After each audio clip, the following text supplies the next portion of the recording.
I'm clear. But I do have one more question. It's a quickie. I notice in this physical plane, we're at different vibrational ranges, and we've all pretty much established that, right?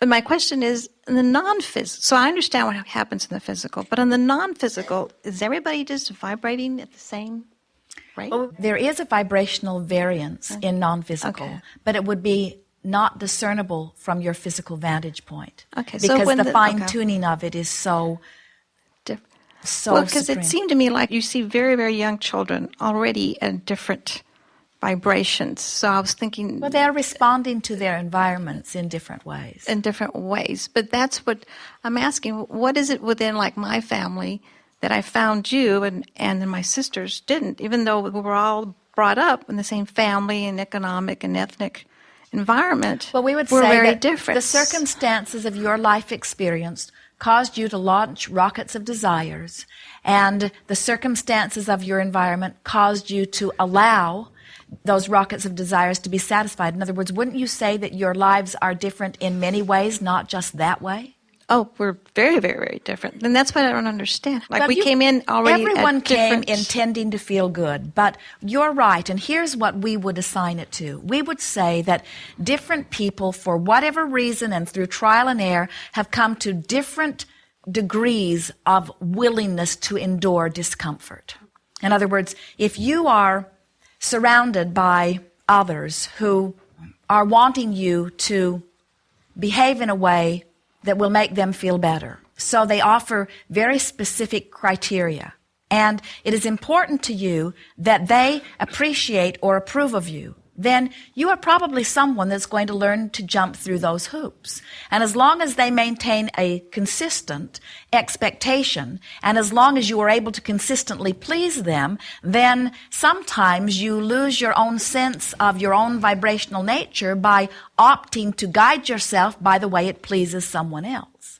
This is a very common thing. A lot of people do that, you see. Yeah, but I still don't understand, what is it within me that I was able to venture outside the norm, outside what we were brought up with, and I had the courage, or I call it courage, to branch out and reach out, like for you, and they're still in that fearful, we might go to hell when we die idea. Even here today, you raised your hand, you expected to be called on because you always are.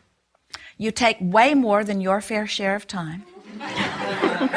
We're just playing with you about that because you continue to ask a question even though we give you brilliant, brilliant answers. And what would you say is at the heart of that? Just isolate that right Desire. now. I want to know. Yeah. I want to understand this. I want to make my life work. Yes. You are a teacher to the very core of your being, and you cannot teach what you do not know. And you came into this physical experience, knowing all of this, knowing that life is supposed to be good. You know it at every level of your being, and you are determined at all of these levels, even unconscious levels, to find your way there. But didn't we all come in with that same idea? Yes, but some of you come with greater intensity. You see, in order for there to be variety and balance, if you all came forth wanting exactly the same thing, well, Esther even says that about Jerry and herself, that if we're from the same non-physical energy, then why do we not want exactly the same thing? And we said, what fun would there be in that? Then there would be only value in one of you being here. Right. But the fact that you are different enough that you play off of one another, so you stimulate energy in ways that could not be stimulated otherwise, and together you attract in ways that are more powerful than either of you could do individually. And so that's the way you are with your families. That's the way you are with everyone. Everyone who you are sharing this planet with is actually your twin flame, in essence, because you all come forth from the same non-physical energy stream. And you said, let's go forth and mix it up and be different enough that we stimulate one another to clarity about what we want, and let's use our guidance system, our guidance that comes forth from within in the form of emotions, to know where we stand. We know there are a lot of people that are not in this moment in a state of joy. but there are a lot of people who are in this moment in a state of joy. There are a lot of people right now who are sick, but there are far, far more who are well. There are people today that are confused. There are far more that have clarity of thought. If you could step back and if you could furthermore see all the generations that have gone before, you would understand as we do that life is very good here on this planet. And that as you make a decision to find vibrational alignment with that which is good, you will reflect that in your own personal experience. And sometimes people say, but Abraham, it seems wrong, knowing what you know, knowing what Source knows, that anybody should be subjected to anything other than a blissful experience. And we say, there is either free will or there is not. You are either the creator of your own reality or you are not. Not one of you wanted anyone else to create your reality when you came forth. Every one of you knew that you are the creator of your own reality. And so here you are doing just that. We all make too much of all of this. Life is supposed to be fun. And you are worthy beings. And good things are supposed to flow to you and do. And you are the director of the way in which the good things flow. It's not your job to cure your body.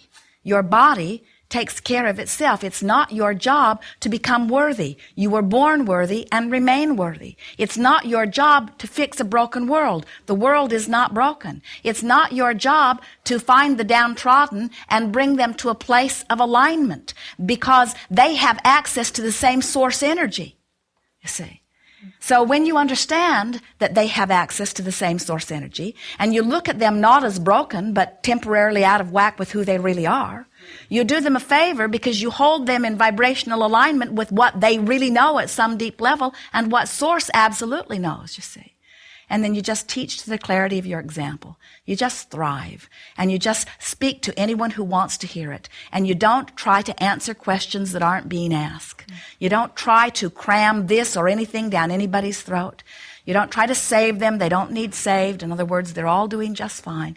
You just teach to the clarity of your example. And those who get ready for you, find you see. And those who aren't ready, are finding whatever they are ready for, and that's right too, you see. We don't want to imply for a moment that this is the right place and all of those others are wrong places. This is just a place that resonates for now with who you are. It may not be the place that you always remain, but as long as it is a place that brings you joy, then it is a good choice for now, you see. There are a lot of people who will go to church tomorrow who have sincere desire to be of value and to be uplifters and to be good and to be worthy and who believe that the church that they go to is the door to that, and so they are in alignment. They are in the right place, you see. There are people who would never go to a church, who believe that they do not need a church to give them access to source energy, who believe that they are good, who want to be good, who feel good as they're out in nature. They're in the perfect place, you see. There's no right or wrong in any of this. You didn't come forth to do it one way. You came forth to do it a lot of different ways. And you can tell by the way you feel whether the way you are choosing in this moment is in alignment with who you really are or not. We would like you to understand that you could go tomorrow to any church, and knowing what you know, knowing what you've learned here today, you could find vibrational alignment with it, and it could be a good experience for you. We would like you to know that you could go and visit with someone of any political party, from any democracy or not around the world, and that if it was your intent to find something about it to feel good, that you could align with source energy and you could have the most uplifting, enlightening, expanding experience, even though you're talking with someone who has radically different beliefs and intentions than you do. You don't need them to be the same. You just need to align with you. And when you align with you, you can take pleasure from and advantage and value and benefit from every interaction, you see. We want you to be happy too.